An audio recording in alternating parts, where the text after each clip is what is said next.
প্রায় 15-20 দিন আগেই না আমি এই ভিডিওটা শ্যুট করেছি, কিন্তু আমার চোখে কিছু সমস্যা হওয়ার জন্য ভিডিওটা এডিট করে আর আপলোড করা হয়নি। আর এদিকে ঘুম থেকে উঠেই না আমি আমার এই দুষ্টু বোনের সঙ্গে খেলতে বসে গেছি।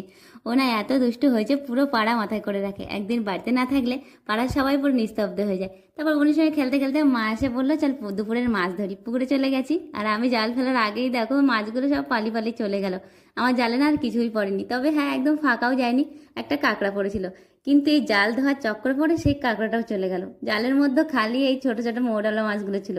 সাথে সাথেই না আমার মনটা খুব খারাপ হয়ে গেল। মা না সঙ্গে সঙ্গে সেই জায়গায় হাত দিয়ে দেখতে কাঁকড়াটা আবার পেয়েছিল। আর জানো তো কাঁকড়াটা না একদম নরম, পুরো তুলতুলে কাঁকড়া ছিল। সবাই সবাই খোঁজ বদলেছে, ওই জন্য একদম নরম। আর এরকম নরম কাঁকড়া হাতে ধরে দেখতে না দারুণ লাগে। ওরা তো আর কামড়াতে পারে না, আর খেতেও কিন্তু দারুণ টেস্ট হয়। আমি আর পরে কোনো মাছ পাইনি। মা সেদিন অনেক মাছ ধরেছিল পরে। আর মাছ ধরতে ধরতে আমাদের এতটাই লেট হয়ে গেছিলো যে রান্না করে খাওয়া দাওয়া করতে পুরো বিকাল। তো চলো আজকের মতো টাটা। ভিডিওটি ভালো লাগলে চ্যানেলটি সাবস্ক্রাইব করুন।